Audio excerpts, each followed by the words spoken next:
welcome back to AR's Tales, aka the A.R.T podcast. I am A.R. and today I am joined by friend of the podcast, Ray Allen Price, children's author. Just amazing work, amazing illustrations. He's been on the podcast before. Hella excited to talk to my man today. Ray, how are you doing? Hey, what's up, man? How you been, man? It's been a while. It's one of my favorite shows to be on. We had fun last time. I can't wait just to chat with you, and kick it with you and talk about the book and everything else, man. Yep. Ray has given me a special copy of a book that he's very excited to talk about. We gave a couple hints, a couple tidbits of it last time that we talked. My Brother is a Werewolf.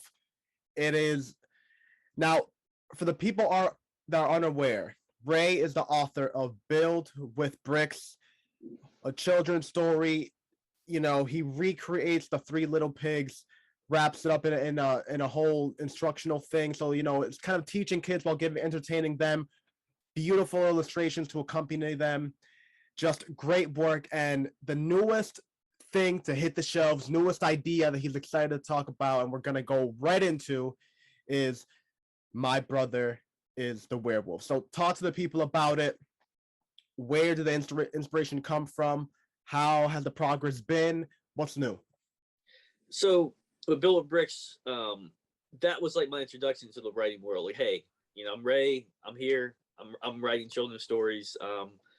Read Build with Bricks. Get familiar with a story that you kind of know with a different twist on it. Okay, so Build with Bricks comes out. In the process of doing Build with Bricks, around 2019 is when I started writing My Brother is a Werewolf. And that story started very simple, I'll say. And I don't write simple stories. I wanted something with a little bit more impact for parents and, listeners. When they pick this book up, I want them to take a lot away from this book. Not just a simple, we get from point A to point B and that's it. The conception of this story kind of starts back before even Build with Bricks kind of. I used to read children's stories to my my daughter's like kindergarten preschool class. I was a guest star reader a lot, and I used to come in, I buy a book from Barnes and Noble, buy some cookies, I bring it to class, and we read the story. The stories I was reading though always ended the same way, and it was always a happy ending. Now that's great, but the kids I'm reading these stories to, their lives aren't like that. Our lives aren't like that all the time. So, if I finished Build with Bricks up, and I had a great professor. He's a friend of mine. He read Build with Bricks, and there was a line in there he read. It was early on in the story that it evoked some type of emotion in him. And he looked at me and said, "Life is hard, isn't it?" I said, "Yeah." He goes, "I don't even know if we should tell it. Like, should we talk about that with kids?" And I was like, I don't know. He said, "I don't know either." And from that conversation, I had the manuscript already for My Brother's a Werewolf. I was working on it at that time. And I looked at the manuscript and said, you know what? This is the story that we need to talk about a little bit more, deeper, harder topics that we don't talk about, as adults to kids much, So My Brother's a Werewolf. Concept is Bree, the main character, she wants a puppy, wants it really bad. And her parents gift her with a new baby brother. And I don't know if you have a sibling or, if your audience, I'm sure some of them have siblings too, but that younger siblings could be pains, and sometimes pains in the butts. I have a younger sister, and I am that pain in the butt. Oh, you're the pain in the butt. Okay, did you know it? Okay, then you can relate to a little bit what's going on in the story. So, he's a pain in the butt. Your younger brother Robbie, and he accidentally gets turned into a werewolf, and it causes a big rift between the family. And her goal throughout this book is to try to repair the family. And we find out through, what happens in the story, does she succeed or does she not succeed? Now, that's a very interesting topic, the whole idea of topics that that are almost taboo to speak with children.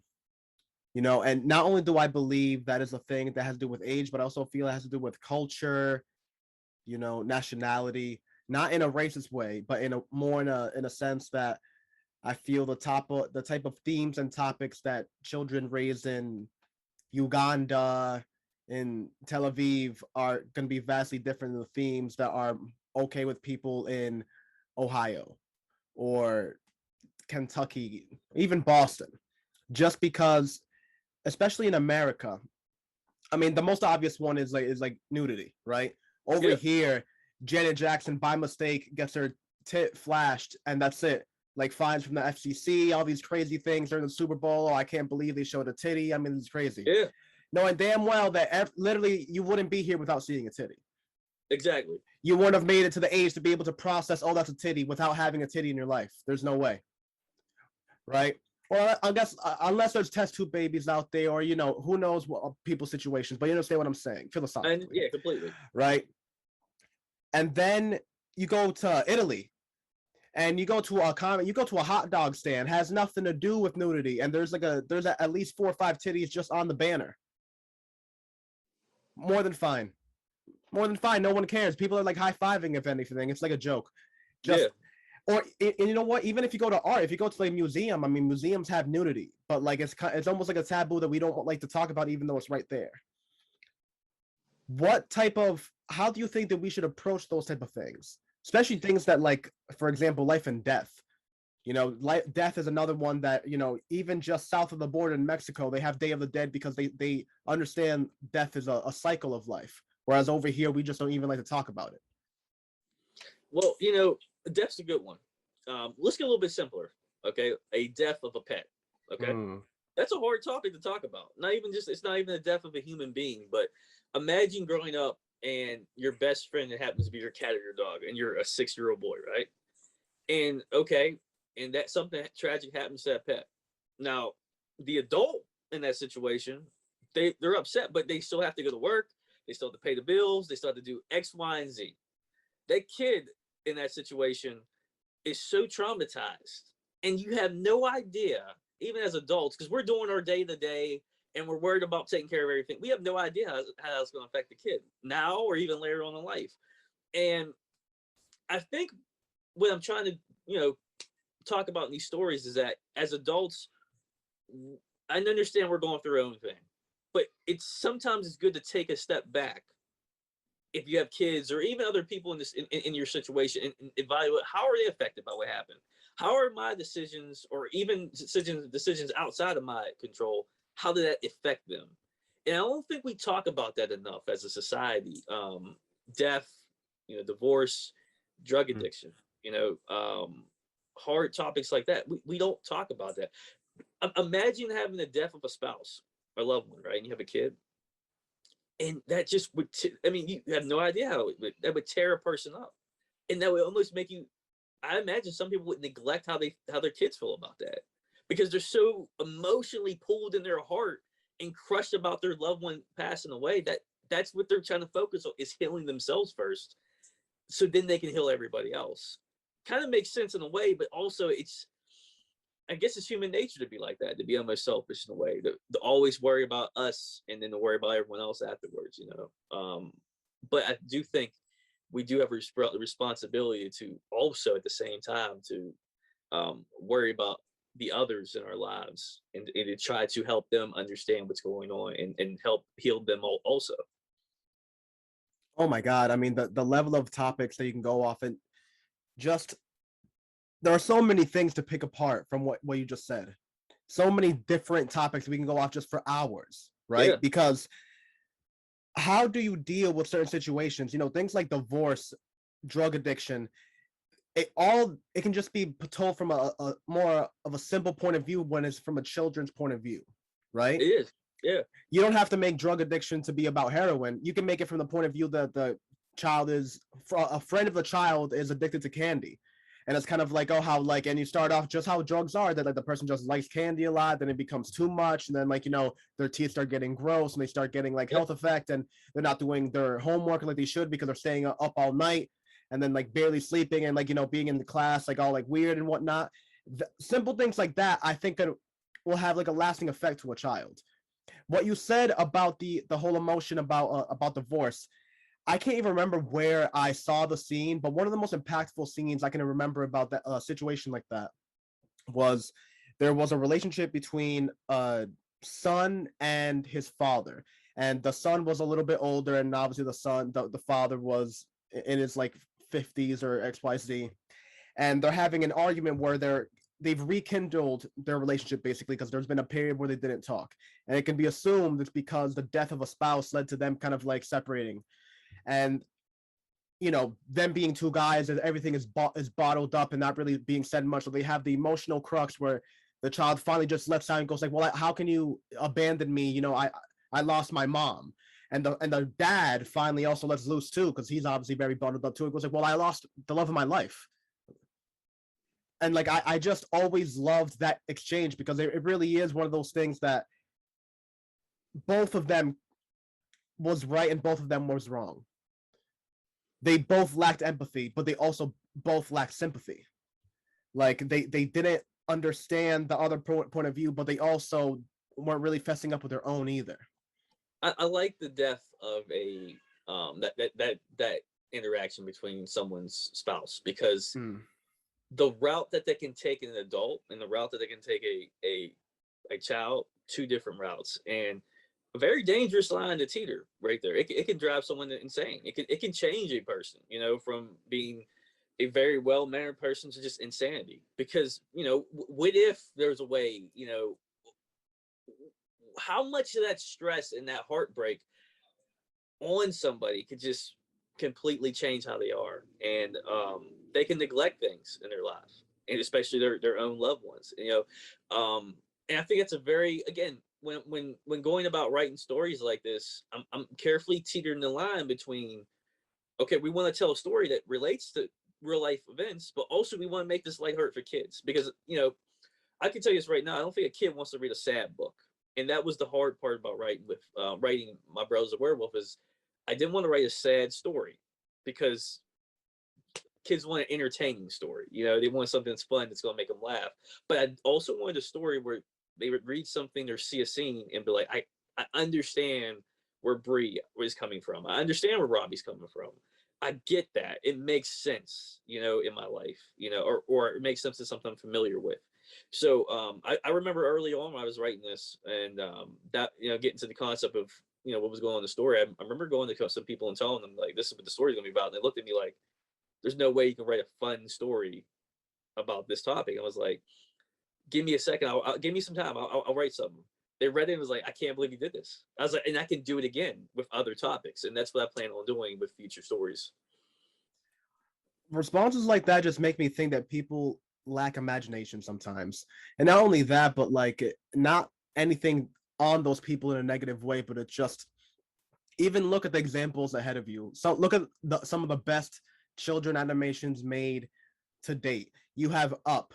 The first 15 minutes of that could be, I don't even know what. It could have been written by like the same person that made Requiem for a Dream. It's the most depressing thing you've ever seen in your entire life. It gives you like a 5-minute, 7-minute ramp up of how beautiful this person's life was, and then it just crushes you with a death, and crushes you on how much that the person never was able to get over the loss of his wife that he loved with the unconditionally. Words couldn't even be put to the amount of emotion that he had toward his wife, and then they just rip it away from you within the first couple minutes of the movie, and then it progresses from that point onward. This is a Pixar movie. You have Soul, which honestly is a soul-wrenching movie. It is. It's soul-wrenching. If you really sit back as an adult and really take what the words are saying for face value, it is insane. And even the social commentary. One of my favorite scenes is when the cat is taking over the spoilers, by the way. When the cat has taken over Jamie Foxx's character, and they're in the barbershop, and the person is like, throwing shade, and then like the cat just goes like, oh, no, not the cat, the soul, the other soul, the soul without a body, right? Yes. When she has like control over James Fox's character, and the person throws shade, she just responds like, oh, well, I'm sure you just have a problem inward that you're not able to like, respect, and like it's just like a you problem. Like I get that. Like I don't even have a problem. It's just you have a problem, and you're trying to make me feel bad because you have a problem. And it was just like, my God, this is a children's movie right now? Especially in today's world with social media, that people like, just because there's anonymity, people have like the almost the responsibility to say the most vile things. Yeah. You know, just it's unreal that things like that get like snuck in, and then people really have like the audacity to be like, oh well, you know, you can't make a children's story about that. It's like you can make a children's story about absolutely anything. About anything. It just depends on how you write the story. You know, Yeah. I remember, you know, some of this. Well, I was writing this, I started watching older cartoons that I used to watch, like the Batman animated series, right? My father used to watch that with me, right? And I liked it back in the day because Batman's throwing he's throwing the batarangs, he's beating people up, but there's story in this, a lot of story, and and that's what makes good cartoons great. It makes people go, some of these are the best cartoons ever, you know. And I went back and watched stuff like that just to get a feeling of, okay, I want to write a story that not only would kids would enjoy, but parents would enjoy too, because if parents are the ones buying the books per se, you know what I'm saying? So they're the ones spending the money, they're the ones seeing it, and they're the ones reading it. And you want to make it enjoyable for them, so when they read it the second time or the third time, they'll enjoy it the second and the third time, and they'll say, hey, you should buy this. You should. They'll recommend this book to their friends or their other family members and stuff too. So that was the point of me trying to write something like this. Is again, that balancing act is, okay, how can I get everybody kind of, and I say everybody, there will be people who won't like this story. They won't like how this ends because it does not end how I think people will want this story to end, and that's great. And the real world doesn't end how this, how stories usually end. It doesn't end like that, and my stories don't end like that. None of my stories will end like that. So no, and I think that's just so fun, especially the comment that you said about going back and watching cartoons that you grew up on, because I think that's when you really start getting an appreciation as a content creator yourself now that, oh yeah, wait a minute, the stuff that I grew up on as a child wasn't made by children, it was made by adults. So most of the time, even as far back as you can go, there were things that went way over your head. I was watching a clip of Johnny Bravo, and everyone remembers Johnny Bravo, the big right, with the Elvis blonde haircut and whatnot. So there is a scene that Homeboy is he's trying to get into the backyard of, I think it's Farrah Fawcett. He's trying to get into her pool party because he's trying to hit on her, right? So he can't get in. The guards are like throwing him out at every turn. So he develops like a contraption with a whole bunch of balloons on some up shit, honestly, right? To try to go over the fence and like land in the pool party. And he's doing it, and obviously he's like flying the wrong way, and it's going as you would expect for Johnny Bravo. And that little girl, the one that's always like his neighbor, comes up to me and goes like, Johnny, what are you doing? And he goes like, oh, I'm trying to do this, blah, blah, blah, blah. And she goes like, oh, well, why are you doing that? Homeboy goes, I don't know, overabundance of the testosterone. No way that was for kids. No. There's no way. No. It's not. You even mentioned, when you mention up, right? Even the first 10, 15 minutes of the movie or so, kids understand that, but they don't get the gravity of that. Oh, yeah. Sense. They understand it, but don't get the gravity of that. And it just makes for better return viewings and stuff. Lion King, I think we mentioned this before on the podcast when he was on. How this, Mufasa dies in that movie. There's no if he dies, there's no he disappeared in a black hole, we don't know where he's at. No, he dies in that movie. He falls off a cliff and he doesn't get up, and Simba goes and tries to wake him up and he's not getting up. A kid, even if they never experienced death, understands that concept, but that movie's so fun.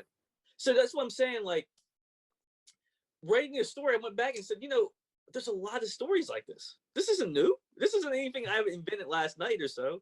There's a lot of stories, great stories like this. And what makes it, what I say that's important is it's a story. It has a beginning, it has a middle, it has an end. And it has and all of it flows together. And it just so happens to do with a lot. I mean, Lion King, there's a lot of different concepts, not just the death of a family member and stuff, but there's a lot of stuff going on in there, man, So when you take it like that and you think about that, if Disney and all these other great companies are able to do that, why can't someone like Ray Price do that too? And not only that, I think that's what creates like truly lasting content. Not to knock any styles or anything like that, but I think that it's very easy, especially when writing content towards a child, to forget that children are also a little bit more mature than you see them to be. Now, while I'm not saying that, especially with today's the way that we interpret content. Like, I'm not saying by any degree that that means that we need to put titties and like all like explicit things inside of like inside of more children content. If anything, the opposite is what I'm saying. But I think concept and certain themes like that should be a little bit more open conversation, because again, you know, and this is getting even a little bit more social commentary, a little bit more like, you know, woo, tinfoil hat here. But I really think that part of the whole movement that we're doing about the self-help and this growth thing is that we have the luxury of doing so. Most people's parents, or at least somebody's grandparents, didn't have a what we would consider a childhood. It was work from the get-go. Now we have that little like age rooms, and whereas like it's like high school, all right, you get like a little chilling, like it's like almost like a grace period before like life actually starts. And now like it bleeds into like college a little bit, and even a little bit further out, where you're just kind of like you have this time to figure things out. Before there was no time. It was what's up, move or die. Exactly. So the more time that we have to really understand these concepts, the more we can progress as a society and understand like how to pick things up. Now, I think the PC culture is a little bit of an overswing, because we just have like, I think it's the first time that like a large swath of the generation has that time to be able to look back and be like, oh wow, there actually is a lot of toxic stuff in our society. But as we even out and things are a little bit more reasonable, it's all going to grow. And I think that starts with writing, if I can be completely honest. If you have these topics out a little bit more, I mean, Harry Potter, the whole thing of orphanage, she's not the first one to do it, but I can tell you just from personal experience, a lot of people that I grew up with, that book to them was like the thing that made them feeling like an orphan not feel like they were an outlier anymore. Just it's like, oh, I'm like special. You had the whole Percy Jackson thing and the whole thing with dyslexia, and you know, just like not being that great in school, and then he literally turns into like that character's superpower, that it's just like an unknown feature. Little things like that are, I think, will allow kids a developing mind to accept other ideas a little bit more. So the more that we have taboos open at a younger and younger age in a way that's not only educational but entertaining, I think it's only a plus. Yeah, I mean, my aim is kids are a lot smarter than we give credit to, and I think what I want to do is write stories that they can see and go, oh, he understands, you know, or he gets that. He's not writing down to me. He's kind of writing up to me a little bit. And maybe I might not get all these concepts, but at least they open the door for conversations I can have with a parent, a educator, a guardian, etc. Maybe an older sibling. You know, maybe they can have these conversations that I think definitely need to be had between adults and for children. Oh, without a doubt. So everything that we've been talking about so far is kind of like the emotional almost need behind the book. But talk to the people a little bit about the entertainment value. What is going on with the story? What is the derivation here? So to me, from what you know, just recalling what we talked about in the previous podcast, the main thing that I liked about this book was the idea that actions do have consequences. Not every story is a quick like, oh, it was all a dream. Wow, nothing, you know, no salt, no hair off my back type of situation. Like there's certain things that you do, and it really is a big deal, and you have to deal with it.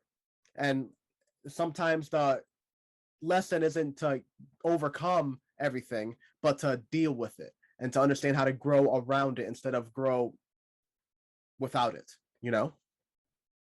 Absolutely, and you know, writing this and planning this too was two different things too. So, you know, I wrote the story and it had some art notes in there for the artist. And what I was doing is I was taking them. It was almost like I was a director with the camera. I was like, okay, this is how I want certain scenes shot. There's a scene in the book where Bree, early in the book, she's looking through the window with her hands. That's exactly how I wrote that in my notes. You know, I wanted it to have a little girl look in the mirror at her, you know, look in the window at puppies and stuff. You know, I thought that was pretty cool. You know, that was a fun scene.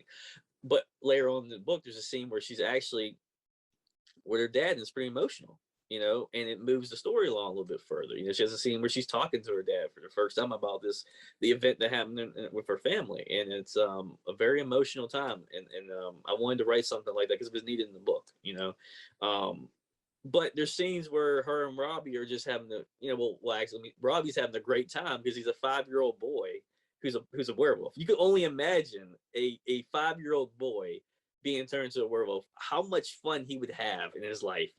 He's just going to do everything that a dog would do. That's exactly what a 5-year-old boy would do. He's not going to do, like, he's not a monster per se.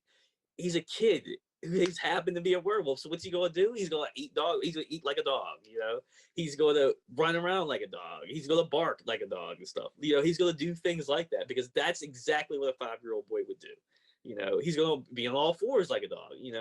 And I thought that was a fun way to explore that dynamic between the two. So you have the older sister who already gets annoyed with him as a human boy, and now he's 10 times worse as a werewolf kid, and she has to deal with him now, and she has her little brother on a leash taking him out and doing stuff like that. So it's those fun things that I thought was super cool to explore in this book that lighten the atmosphere and the mood up in the book. Where again we're dealing with a important topic. It's a serious topic, but at the same time we're also dealing with a 5-year-old boy who's a werewolf, so you have to have fun with that. And another thing I'll say is that I told you I mentioned I watch cartoons, but I've also watched some of these older monster movies like the Wolfman, like the Invisible Man, like the Mummy, because those movies aren't just about that monster. They also have other themes going on in that movie. And I think that's what makes those movies so great is that when you look at the older, horror movies, some horror movies, that there's other things going on in those movies. And I kind of wanted to blend that in to My Brother's a Werewolf, where it's a fun children's story. And I guess that's how it started, as a fun children's story about a little girl who turns her brother into a werewolf. But let's blend in an important theme, like what we talked about before. So that is so fun. I mean, just like the whole concept of just a werewolf going around acting like a dog, and the whole fact that you actually went into the research with actual monster movies, because you're right, not only does it deal with the actual monster, but usually it's, especially with like the whole werewolf movie, it's like the whole idea that he doesn't want to be a werewolf, right? exactly. And then you have other elements thrown in, which is not only the monster itself, but the environment, how the environment changes to the idea of a monster, right? How is the family now going to deal with the idea of a werewolf? How does that affect the community? How does that affect your family?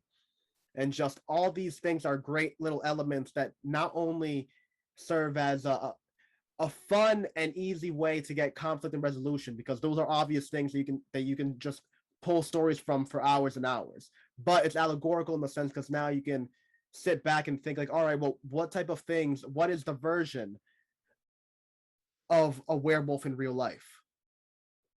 What is those type of device that can split a family apart like that? The emotional effect that it has on not just the members, but the individual going through that level of trauma. And even more interesting is how the point of view of the individual, like, can seem really fun.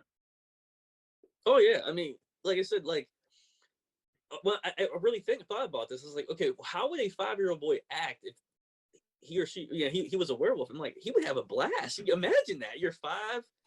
Now you're just even more rambunctious. Now, like, you're just, and imagine how the parents react. Like, oh my gosh, like he's a werewolf. Like, this isn't normal. Like, and the sister's probably like, she's in between. Like, is he going to eat me one day because he's a werewolf? Is he not? I mean, I don't know. I don't like him most days, and now he's a werewolf. And I don't like him at this particular time now. So it's very interesting. In the world we live in this setting, magic's real. Monsters are real. We live in the world in this setting, in this story, that the impossible can happen, but we've not seen it yet. So having a character like Bree and her dad, who's an archaeologist, introduce these elements into the story opens up possibilities that I can't wait for readers to see later on, because it introduces a lot of different elements, a lot of different characters that we're going to see later on in the story, and how we're going to deal with that, and how they all come together, and what that looks like. But up to this point, even my character Bree will say, "Dad, monsters aren't real," and he looks at her and says, "Your brother's a werewolf, so anything's possible." So it's those fun elements I wanted to. I'm actually giving that lesson to the kids, almost the readers, saying, we know monsters aren't real, but you're reading a story about a boy who's a werewolf, so anything's possible at this point in time. So just hold on tight, because There's going to be a lot of things in this story. And this story is a great introduction to what's coming soon with the rest of the stories down the line, this book in particular. Now, can you talk a little bit about that? Can you elaborate on the elongated process? Oh, yes. I can mention that. So My Brother's Werewolf is part of a series of other books. So what I wanted to do was I figured people would love Bree and Robbie a lot. I did. And we will definitely see them again. But there's other stories with other characters.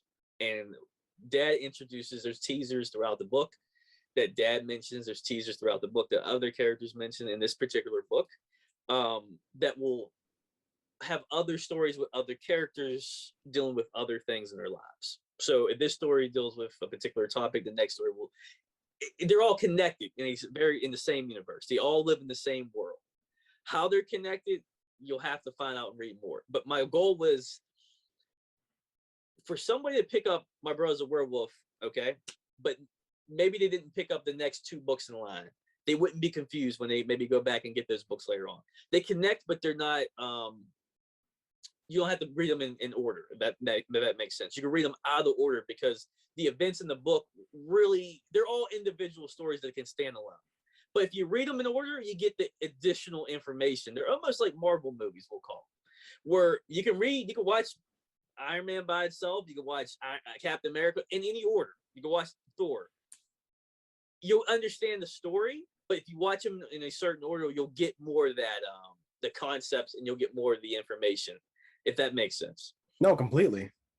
Because I imagine there's gonna be some characters that they're coming down the line that people might really love more than Bree and Robbie, and people might really love Bree and Robbie. And I wanted these to be different characters with different characters, different individuals, different ethnicities and races, different religions, different backgrounds of life, all in this one universe involving monsters and magic and werewolves and doctors and everything, archaeologists, all this stuff in here.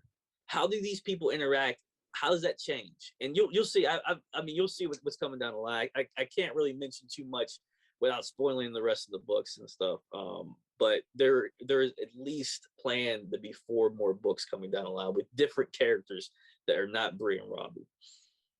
Now, going back to what we were talking about from the emotional inspiration point, what do you think are going to be the next taboo topics that you cover? What do you think are the next things that you want to talk about? Well, one in particular I want to talk about is definitely how does race look in the eyes of a kid? Okay, but more than that, not just, okay, he's this color, she's this color. Okay, how does race look in the eyes of a kid that's 5 years old, 6 years old, 7 years old, who sees a protest? What does a kid think about that in itself? What do they think? Do they even have an answer about that? What does a kid think about when they see differences, as we do as adults? They see people who are different. They see other kids who are different. How do they look about that? If someone has if someone completely looks different from anything we've never seen before, like a monster, right? How does a kid think about that in their minds? Do they, what comes in their minds? Adoption is something I want to talk about. I think that's a very important topic. I want to get through. How does a kid who's a single, not single, but who's been had no siblings up until maybe 6 years old. Now they have a kid that's adopted that looks nothing like them. How does that, how does that go through their mind? Are they accepting of that or not? The death of a pet I want to talk about, because I think that's a very important topic. I think I mentioned it before. I can imagine if the goldfish died, I'm gonna go and continue going about my business. It's not gonna affect me much. That's just personally me, the goldfish. How does that affect my daughter though? How does it affect my son? How does it affect the rest of the household if the goldfish dies? How much bond do they have with that fish that I didn't really have? Stuff like that I want to talk about. Definitely want to talk about, I think anyone can relate to this. A lot of people can, but how does it feel to be a new kid in a world you have no idea? Your parents moved maybe from somewhere else and you're here. They moved from work and they're going to work and doing their thing, and they tell you now you have to go to school and you have to wear this uniform. And how does that feel? How do you think about that as a kid? You know, again, we're I'm looking at this in the eyes of a kid in situations where parents moving because they have to get a new job. Okay, whatever happens, we sending you to school now, or now you gotta make new friends and everything else, and you don't like this. How does that look in a kid's eyes? How do they go through that? You know, have we stopped and talked to that kid and helped them out as much? So there's stuff like that, and of course, I do want to talk about the death of a parent, because I think it's very important. I think it's a very hard topic, and honestly, I think it will be a very important topic when I get to that, the death of a parent. So, but again, these stories will be again talked about with funny comedic things will happen in these stories, like, you know, lighten the mood and stuff, and they will also be about with other monsters in the universe that we'll come to find soon. Now, I like that so much because one, it's the whole idea that just, you know, peeping game, basically. It's like, from a writer, I can understand that you created a platform for yourself to just continue building on, right? Not just from the entertainment level, from the content production level, but from the writing growth level, because you're able to not only talk about different concepts, but you can just go through different routes.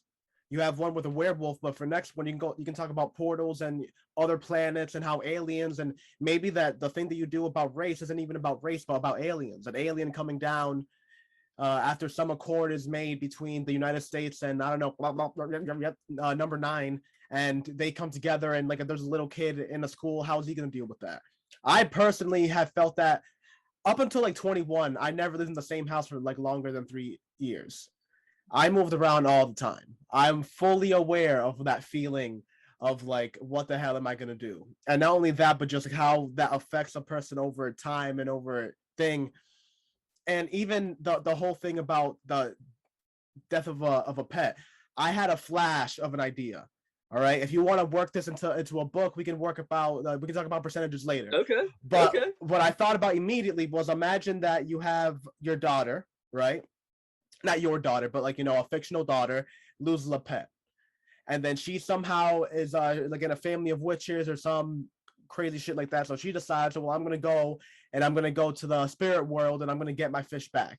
So she goes through all the steps of going into the spirit world and getting her fish back, and at the end, the fish goes like, "Yeah, I don't want to go back. Like, this is the whole point. Life is supposed to have an end." And like, she just like, it's sad and tearful, but she understands. It's like, yeah, whatever. And like, and maybe you can make it that the whole point is her parents are trying to explain that to her in the beginning. It's like, no, like, you know, things start, you know, and things end, and that's not a sad thing. It's a beautiful thing, because that means that you have to appreciate it while it's there, instead of just knowing it's always going to be there. And then, like, her resilience to not accept that is what starts her quest, but then it ends up being cyclical, because that exact quest is what makes her understand that. And I like that a lot. Yeah, I like that a lot, man. We'll work on percentages later. Don't even worry about it. My attorneys will get in contact with your attorneys, and you know, I don't know why. I was also thinking about that storyline. I don't know how I'm going to use this, but I was just thinking of a scene where like there's like attorneys, and they're like, you know, they're attorneys, and like, you know, in suits, and like, you know, a nice car, and they're like trying to like muscle another attorney, so they're like driving by like his apartment, and they do like the slow roll with the but they're going like, you know, the speed limit, and, you know, like being proper and whatnot. Or like another one that like they're like they're doing like that scene that they have the car, like they're in like the on the street with their lights off and whatnot, just like watch them, and like people like realize it's them, and they do like, oh shit, and like they try to like hide behind a tree or something like that, but they're like mad obvious. They're not even wearing black. I don't know, things like that are just the reason I even brought that random tangent in is because random humor like that, when they're instilled in bigger topics, because again, it's still, even the topic at hand, there's a lawyer trying to muscle out another lawyer. I mean, it's right. It's a serious topic, but there's just the way that you can write the story in whatever favor that you want is that what adds that humor element, and it's what makes people kind of like think about it in another way. I love when in cartoons they make fun of a certain system in an accurate way. Like, I always love the code name Kids Next Door, because like they would talk about, or even a better example is South Park, because they would explain things from a point of view of a child that even as an adult you would have to sit back and be like, hey, you know what? Why isn't it that simple actually? Huh.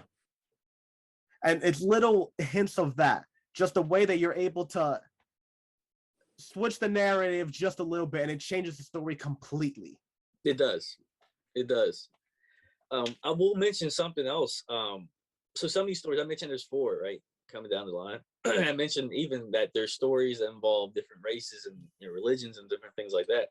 I'm in the process of talking to other people, individuals I've sat down with and had Zoom calls with, and just asked them, how is your life? Have you seen stories about X character that look like you? And I've been getting a lot of interesting responses that I've been compiling together for future stories and stuff in this line, because what I want to do is tell also authentic stories. I'm a black man. If the story's about a white girl with blonde hair, I don't know anything about that. So talking to people about that and getting the feel how that would be, how that story would be for her, what affects her, is completely different than having a story about a young African American boy who happens to have a sister. That's a completely 2 different stories right there. That's 2 different stories that could be told 2 different ways. That's 2 different households right there too. So what's important there is that I take my time to and develop and make sure that the story I'm telling is also authentic to those characters. The names also, the how the house looks. When my illustrator Sam, when she sits there and she's drawing things, she's going to ask me, what does it look like in the house? I need to know that from talking to people who lived in these homes. What is the dialogue that they say? I call my mom and dad, but not every culture calls their mother like that, mom and dad. So I want to get that feel right from when man, pick that up, and it just and I say this, and it takes time. It does. It takes time, and it takes willingness. You would be you'd be surprised. Over the summer, I did some Zoom interviews, and I'm always tell people thank you for doing this, because I imagine there's a stigma with men asking women online to do a Zoom interview that you never know what the hell you're probably gonna get from that. You know what I'm saying? So for them doing that, always tell them thank you, and within 5 minutes they look at me like, he's really writing a story. Like, he's not going to do anything weird on this call. He's really writing this story, and I've been very grateful for the individuals I've talked to, and they've given me a lot of time just asking questions and stuff, and I'm sure. More importantly, I'm sure I'm opening up doors that they probably closed in their life before. Some that they're probably opening back up that maybe they don't want to go through again.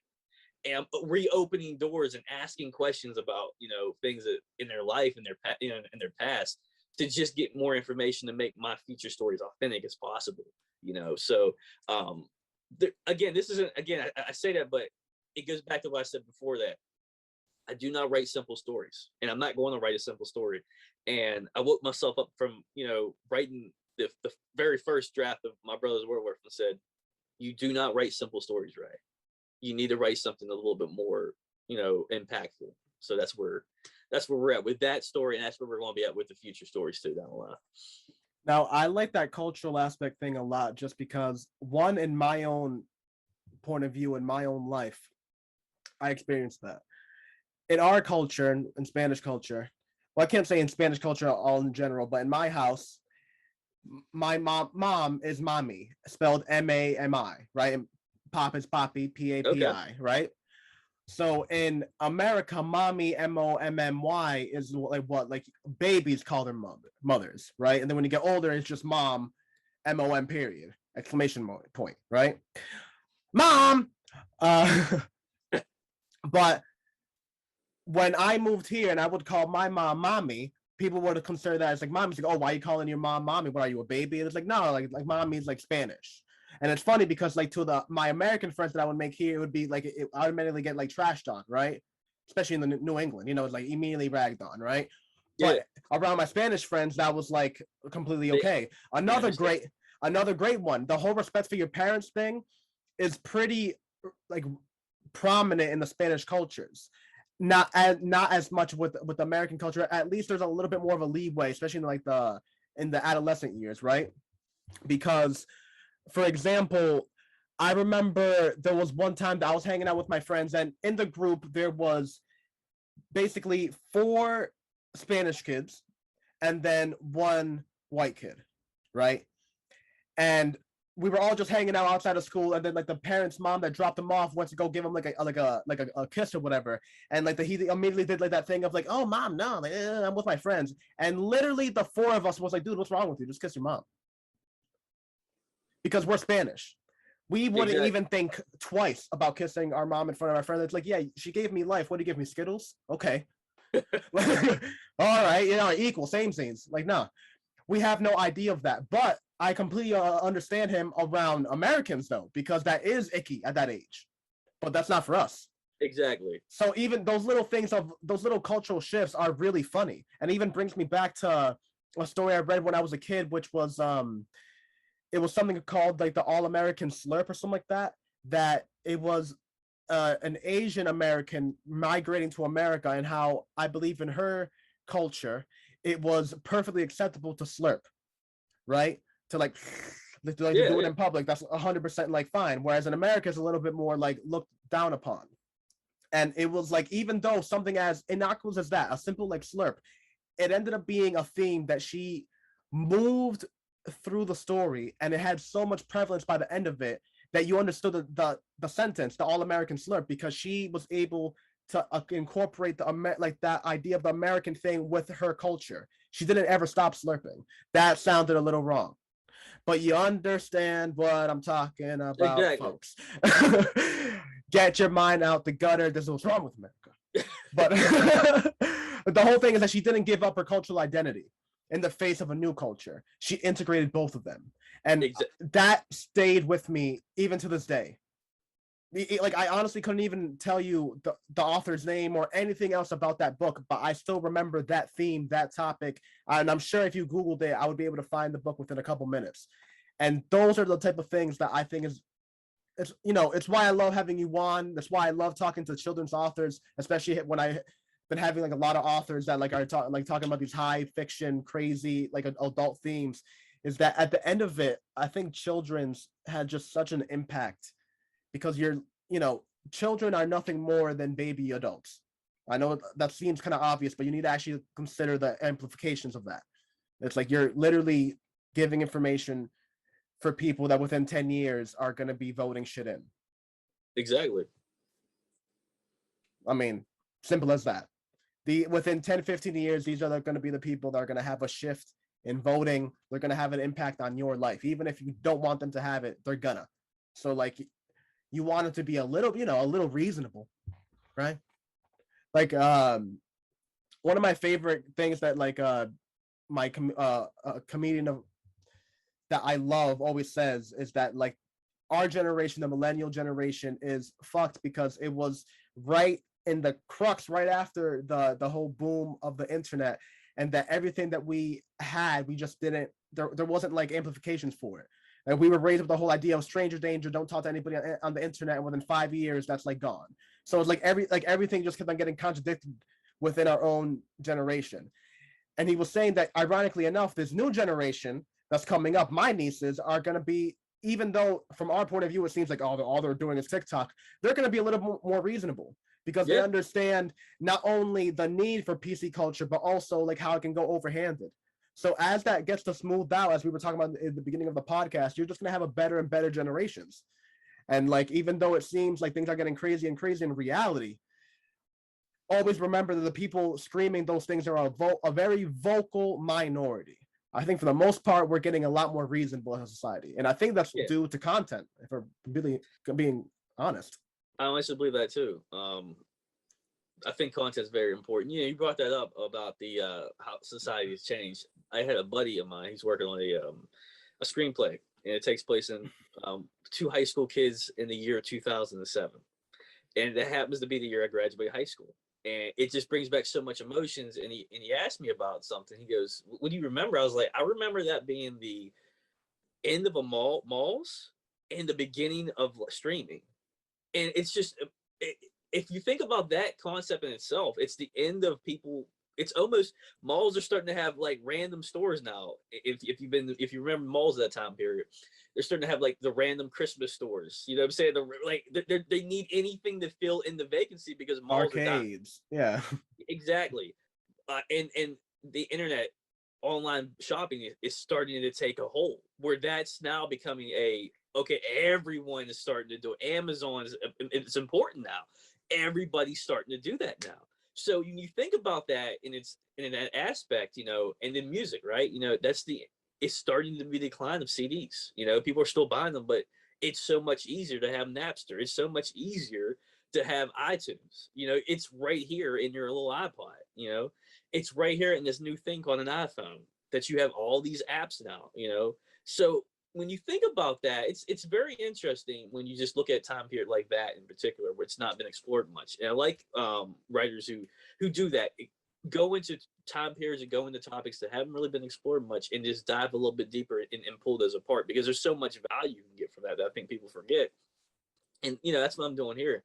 One thing again, we mentioned, you mentioned about you moved around a lot, right? So for kids who don't realize that, maybe they do or not, imagine moving around and you're the only person who looks like you in a classroom of other people who don't look like you. Oh yeah. Again, your parents, they're going to work, they're doing everything, but how does that affect you? And they don't think about that, how that affects you. Like, no, just go to school, you're okay. You have to go to school, you're okay. Now you have to go to school, put this uniform on, and you look completely different from everybody else. Oh my God. And and those are topics I think that need to be addressed. How do they get addressed? How do we go through about that? I think those are topics again. It invites conversation at the end of my stories. And that was another thing about My Brother's a Werewolf, is that when you read that story, towards the end, there's a conversation that happens. And my hopes is that those conversations don't happen just in the book and just in the story, they happen in real life when people, after they finish the book. So there's something that you immediately made me think about, that whole disparity between like adult problems and like children problems, and like almost adults forgetting that plight of children. I remember there was one time that I was going through it. I had my first pregnancy scare when I was like 18. Yeah. I wasn't pregnant. Understand? But a girl that I had messing with gave me like, oh, I'm 2 weeks later. I was like, oh Jesus, right? And I call my brother up 3 a.m. and of course him being a good brother picks up, right?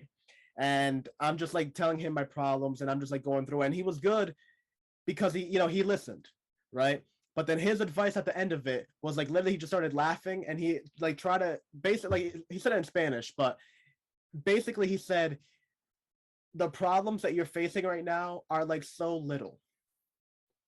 Like he was like trying to explain to me, he was like, just like he gave me like he was trying to give me perspective basically, which at the time isn't what you want to hear, because it felt like it was invalidating my emotions, right?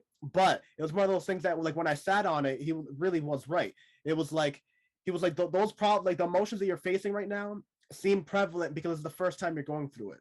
Exactly. I faced what you're facing. That was breakfast to me. Like he basically said it like that. He was like, the emotions that you're feeling, yeah, that's like breakfast. I'm over that by like 9. And then I have like, 98 way harder bosses to face by the end of the day. Like, oh yeah. And again, it was one of those things that it got me like emotional because I was emotional. But when you sit back and you think about it, it's like, damn, it's 100% true. Yeah. All feelings are like that. But the thing is that like it's what I like about the whole sci-fi aspect, right?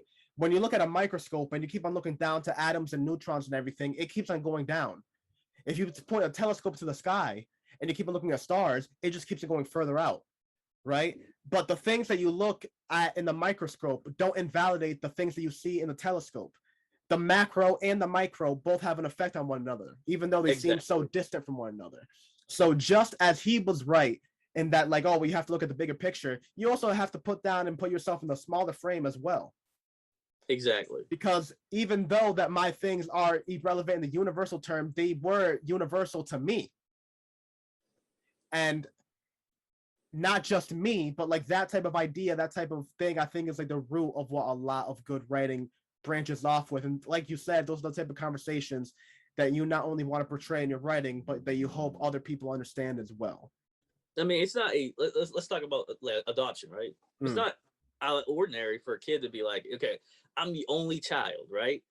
And now my parents adopted the other kid. It's not out of the ordinary for the kid to feel some type of way if he or she was the only child.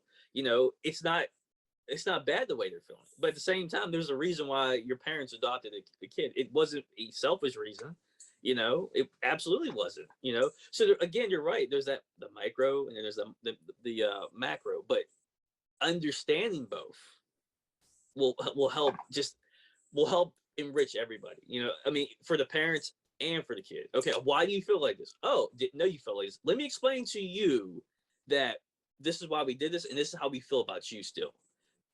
Again, these are conversations that might not always happen, you know, and I think they enrich things and make things so much better in life if you just have those simple conversations with kids. Kids know, you know, let's not talk down to them. They know. Let's talk up to them because it will only help them, you know, in the long run. No, and I love that conversation so much because, and you know, again, bringing back to what you said in the beginning of the episode, that your inspiration was from picking up children's book and being like, all right, they always have this similar end, and how can I change that? The work that I'm working on right now, Eyes of Mercy, is I just got to the point that I'm really happy with. You know, I had been, you know, if you're new to the podcast, I've been working on the world building for that for years, but I'm just at the point now that the emotional element is really in depth, and I'm very excited to keep on like finish it off, right? And the reason for it is because I have fully now invested myself into the emotions of the character. What had always happened in these like kind of like in these hero epics, hero fantasies, or however you want to call them, is that the character, like Harry Potter, for example, or Percy Jackson, is there's always this idea that they're the one, they're that one person, right? And then some epic event happens, and then they're somehow the one that survives it. So now it's like confirmed, oh shit, now I'm the person. And then their whole life, the continuing of that story, the continuation of that story is them living in a world where everyone like is like bowing down to them and being like, oh, you're this person, huh? Oh shit, I've heard about you, right? Harry with the scar, Percy with the being the one son of Poseidon, you know, that whole idea and like how that grows up, and which is a great idea. But I like the idea of like, all right, how about if you have a character who is infused with this idea, but then life does everything to counter that. Every time they think it's like, oh well, like they you know, they're obsessed with this idea of I'm the one, but then life just doesn't agree. But they're so continued on that idea that is literally what stops their emotional growth. Oh yeah, absolutely. I mean, absolutely would sound like that would happen to somebody who's obsessed with that the Superman concept of them exactly being like of them being the hero. Exactly. Yeah, the hero already. Exactly. You know? And like I love that idea because like I developed like the you know, is that I had already the idea of like the fantasy behind it of like, you know, is, you know, I guess more of the cliched idea of like, you know, there's a clan of people that like are hidden from the world, and they do martial arts and practice like a weird philosophy. You know, that's not a new ideal. You know, but the new to me what is a little bit nuanced, or you know, at least I haven't heard of it before, is that you have this character that gets inducted in this, and when he hears of these challenges, it goes like, oh, it's never been done before. You know, another great example is Avatar, right?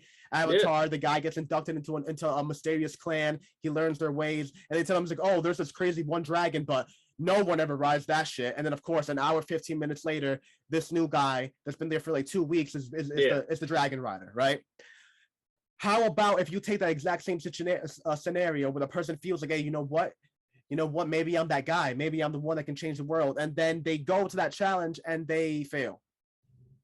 What do? Do you now like just go like, oh well, calls it quits, boom, this is it? No, like I feel like you would be, especially if you had that personality, is that you would try to keep going a little bit further. And how, again, what do you do with that maturity? Especially that the way that I developed the philosophy of the clan, this mysterious organization of people, is that their whole philosophy is water, right? Just to be calm, go with the flow of things. So like if he actually allows them to, you know, if he actually incorporated himself into the people, if he wasn't so off-putting, if he wasn't so, you know, like exactly, if he wasn't so like pig-headed on his ideals, then he would actually be a developed human being.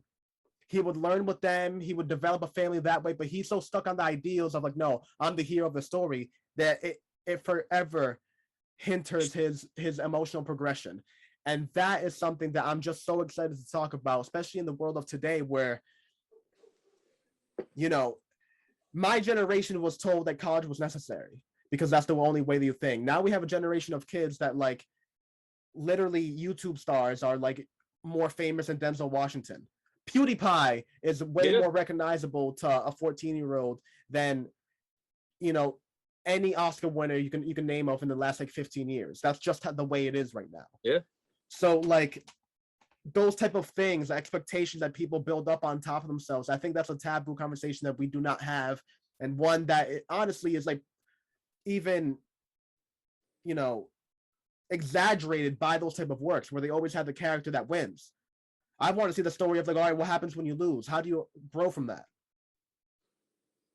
Because, you know, failure is growth. Exactly. You know, we fail all the time as humans. You know, there's nothing wrong with failing, you know, to a certain extent, you know, obviously, but we fail all the time.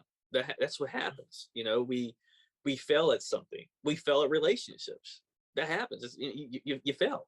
It just is something that happens, man. I mean, we can't be heroes all the time.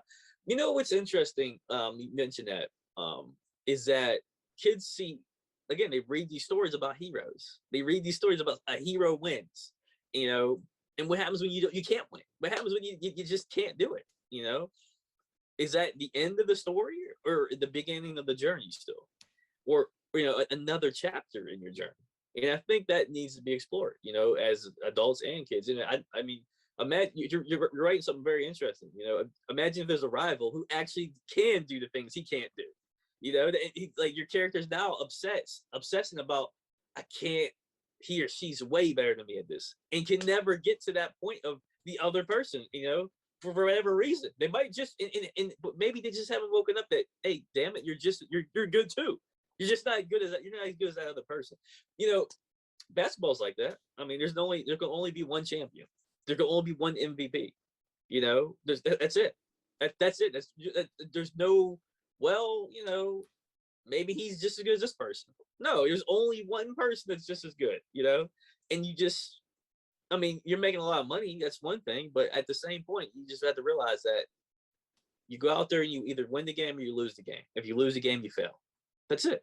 There's no, well, you know, we still won. No, you still failed, man. You still lost the game. You just have to move on and prepare for the next game. That's it. You know, and that's how I look for things. You know, either you win or you fail, but as long as you prepare yourself, you know, that's all you can do in life. It's just prepare. Yeah, you hit up on like a great theme. Literally the opening, the first line in the book. I have it almost like on memory because I try to beat it up as perfect as possible so it can just like be the perfect antithesis to what the entire book as a whole is about. And it says Haas knows that he's too far away. No, Haas knows that he'll never catch up, that he's too far away. He's tracked his friend's steps for hours, but they're too far now, and deep down he knows they always have been.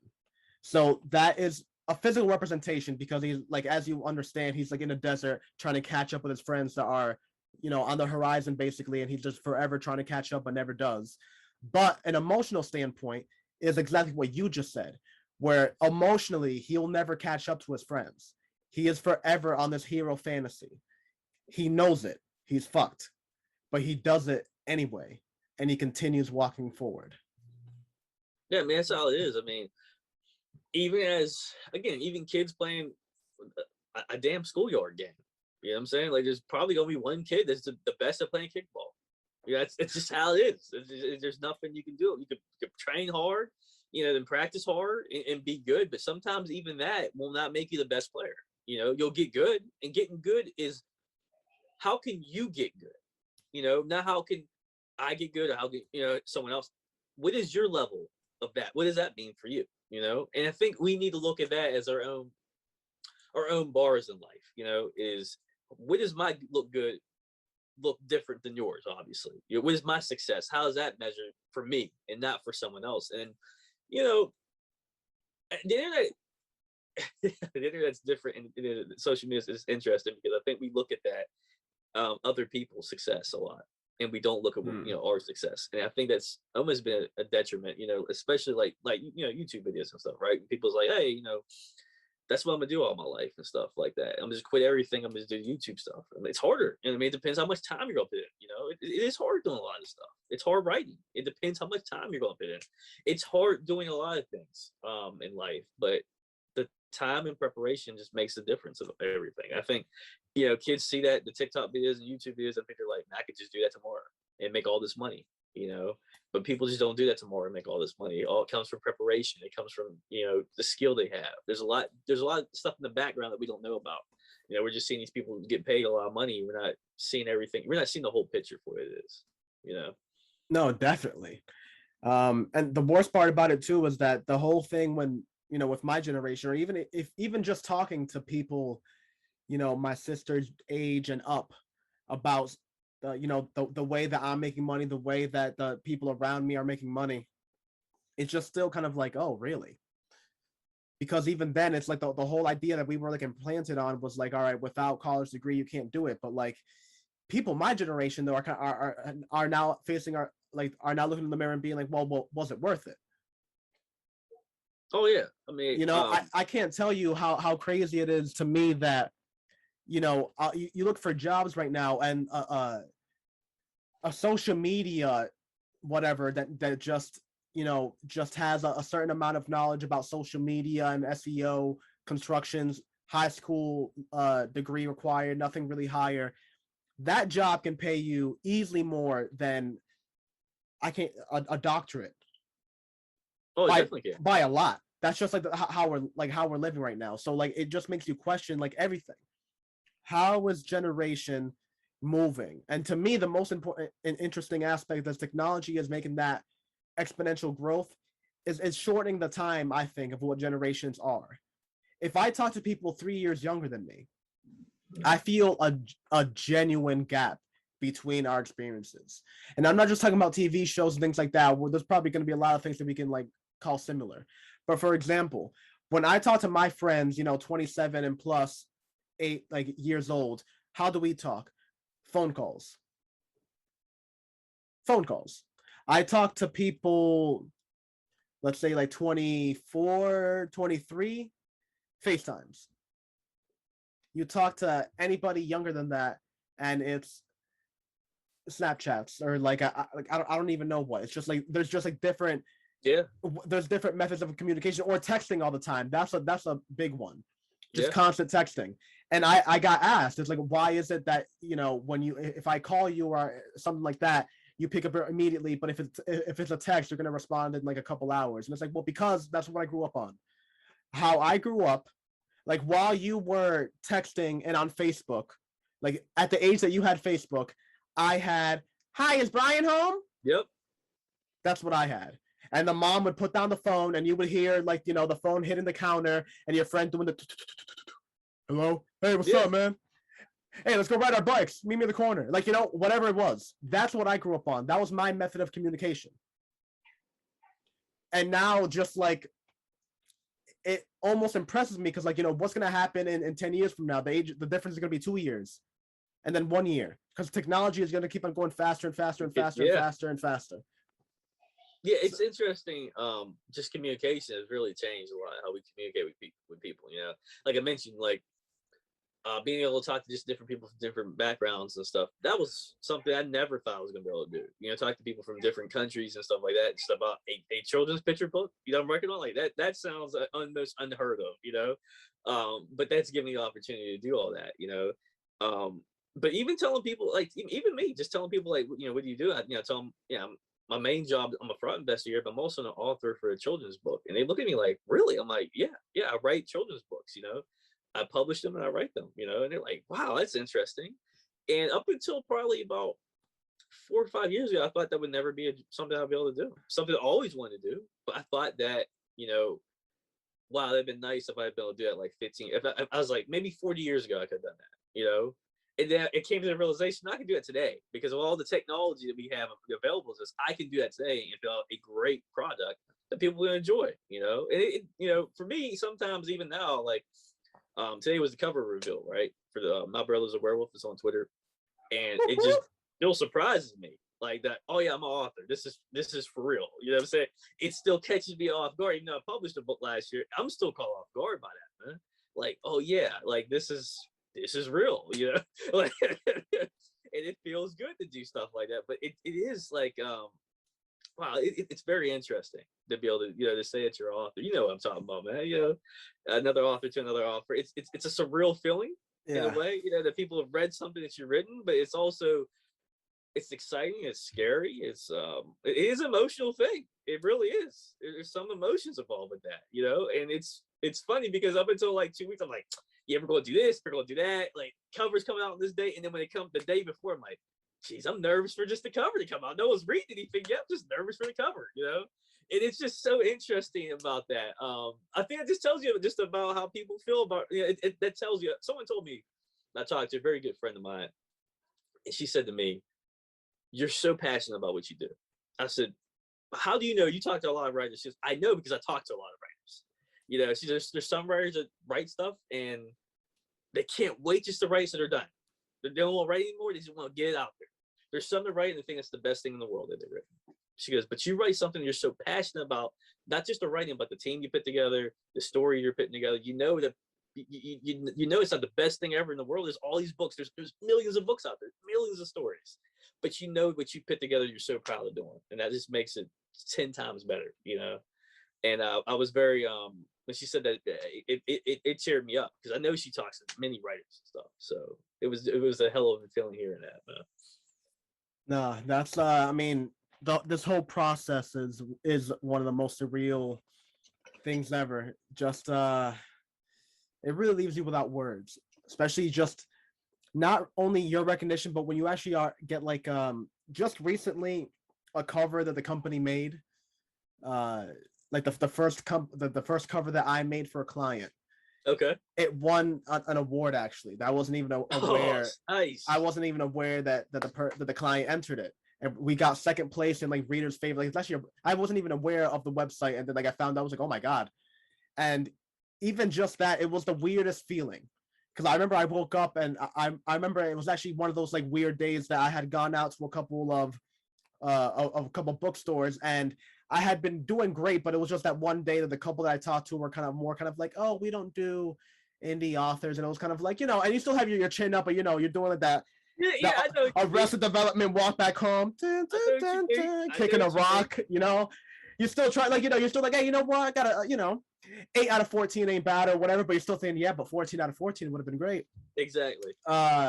So you're walking around, you finally get that, and then I just look at my email, you know, just hoping that, like, you know, like other ones get, and I just get that it's like, we won. I'm like, we won.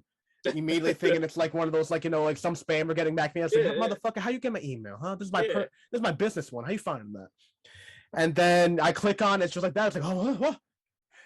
That right there, I think, is just the perfect antidote for what the entire process is like, right? You eat your balls for like a year coming up with this concept and doing all these things and putting so much effort and time into that even you yourself are like having those late nights where you're like, what am I even doing right now?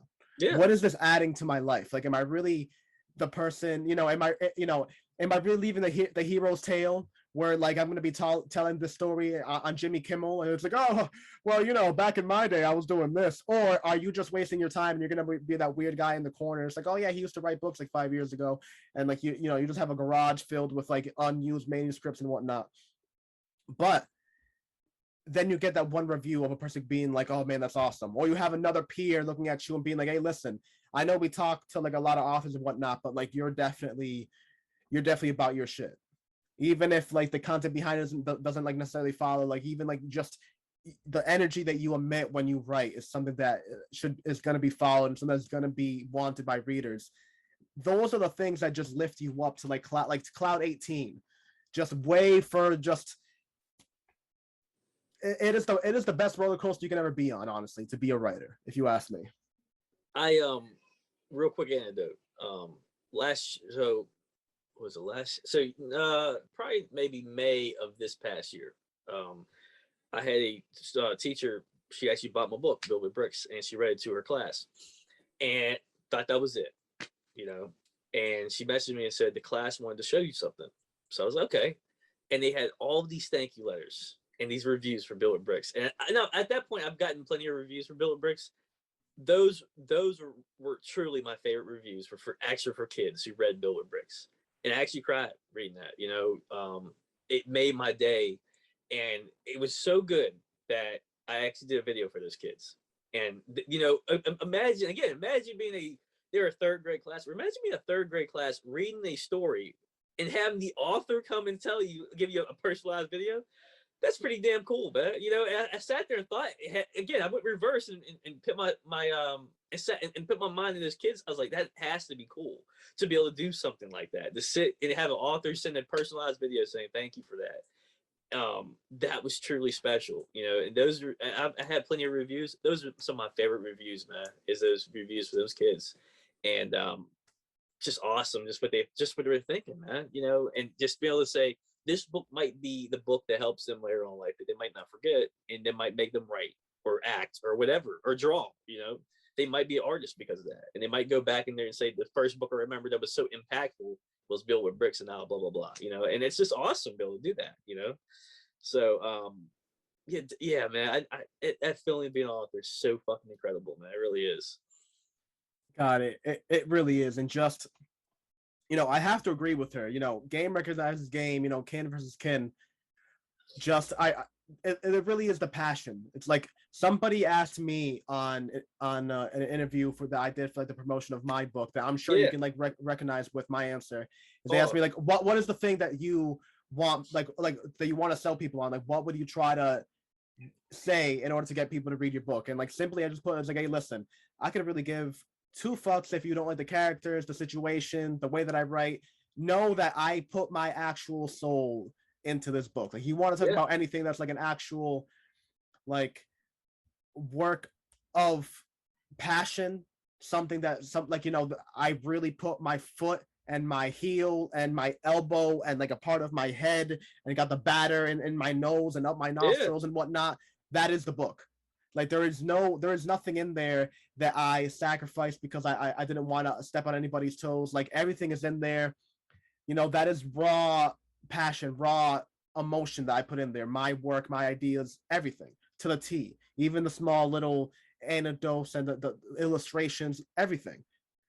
And not only is that the beautiful thing about being an indie writer, but it's the beautiful thing about being an artist in general. Yes. I think the reason why Picasso said it the best. It took him 1 year to learn how to paint like Leonardo, but it took him a lifetime to learn how to paint like a child, right? It's not just you striving for a level of perfection of you being the next James Patterson. You need to strive to be the next you. Exactly, man. Exactly. And I peep that in you. Like, I see that you're going your own route. You're looking at different works and you're not asking yourself, all right, what can I do in order to increase my market share? What can I do in order to get things? Especially now. And again, I'm not trying to step on anybody's toes, but I see an increasingly amount of people that are doing things that just are, to me, they're doing things out without doing the proper justice, only because it's what's selling. So you have all this all these there's a huge push right now for representation in stories, right?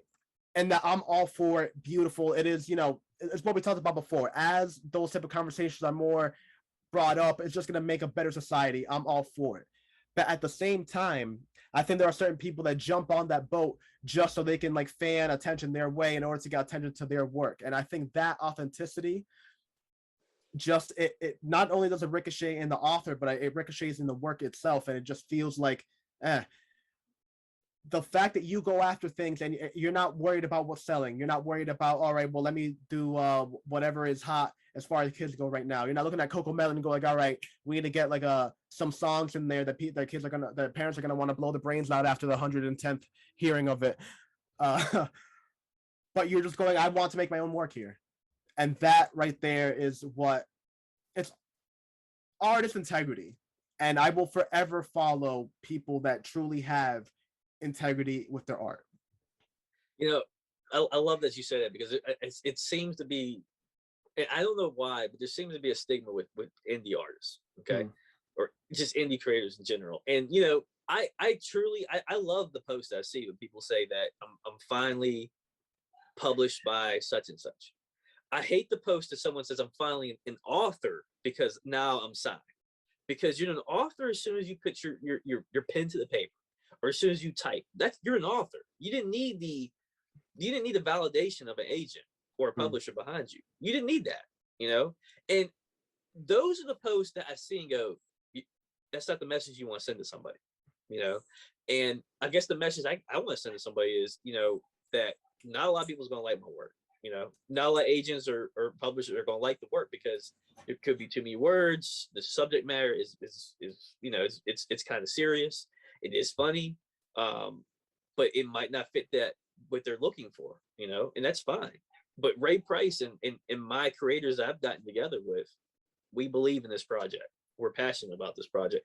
I don't get anybody to work with this project. The two individuals, Sam Ashton and Sam Bray, Sam's doing the illustrations, Aaron's doing the colors.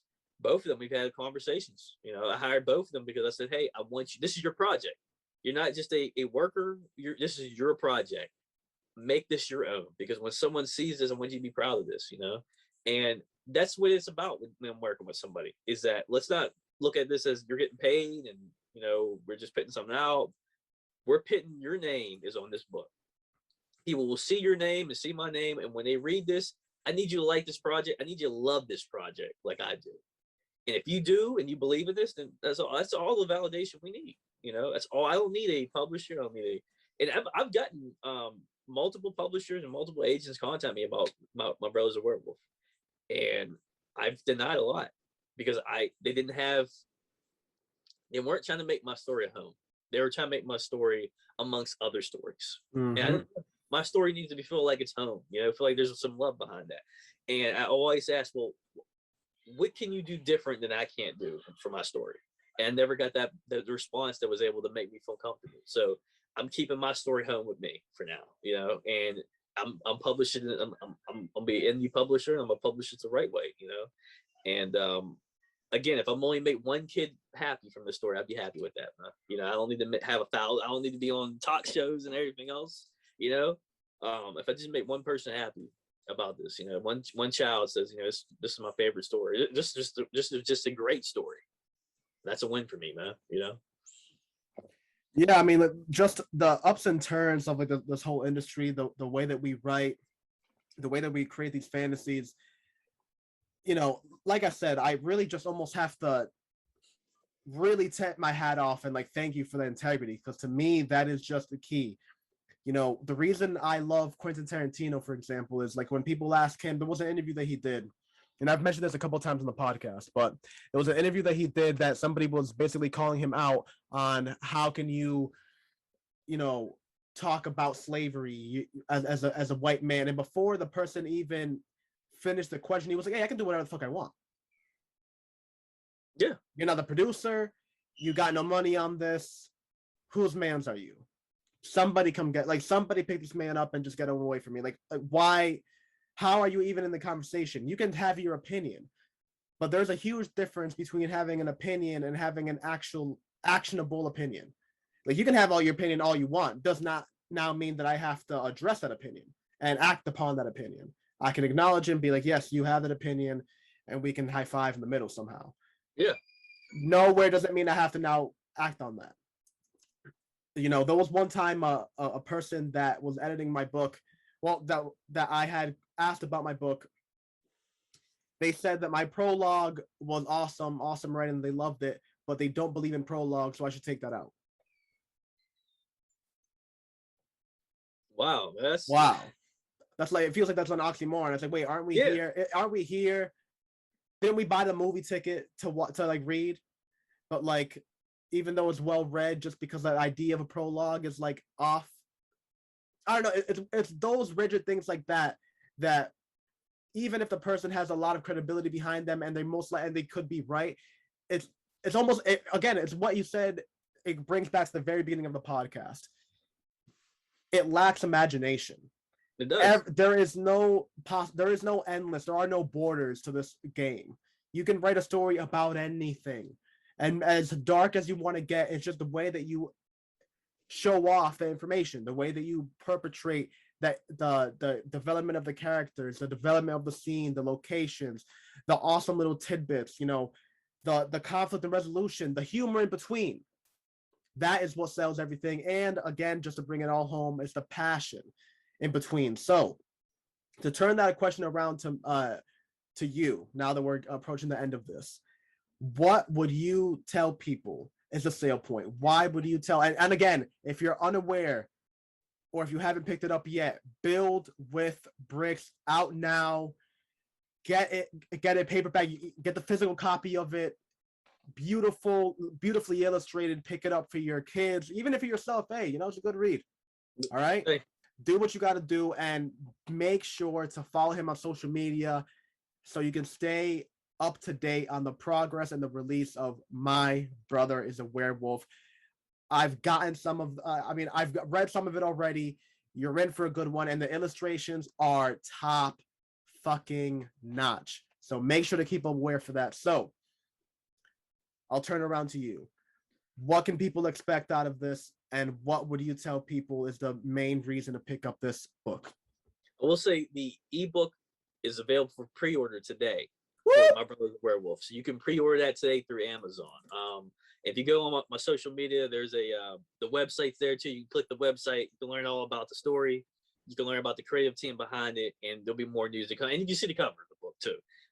We worked very hard on that. What I can tell you about why you should buy My Brother's a Werewolf is because it is a completely funny, emotional, exciting story about siblings, and I think that's something we can relate to in this day and age. Siblings that have, especially one in particular that has to deal with mistakes, and you get to find out from a perspective of a little girl that some mistakes can be fixed and some can't be, and that journey to figure out the journey with her to go through that is just going to be exciting. I can't wait for people to read that.